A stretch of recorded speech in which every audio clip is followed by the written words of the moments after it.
বন্ধুরা, আপনারা কি কখনো কুকুরের মন্দিরের কথা শুনেছেন? শুনতে অবাক লাগলেও এটা সত্যি, আমাদের দেশে এমন একটা মন্দির আছে। এটা কোথায় আর কেন এমন মন্দির বানানো হয়েছে আসুন জেনে নিই। এটা 2010 সালের ঘটনা। চান্নাপাটনা নামের এক গ্রামের গল্প, যেটা কর্ণাটক থেকে 10 কিলোমিটার দূরে।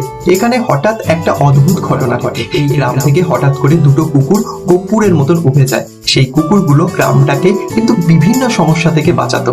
গ্রামের লোক কুকুর দুটোকে খুব স্নেহ করত। স্থানীয়রা কুকুরগুলোকে অনেক খোঁজার পরও তাদের খুঁজে পায়নি।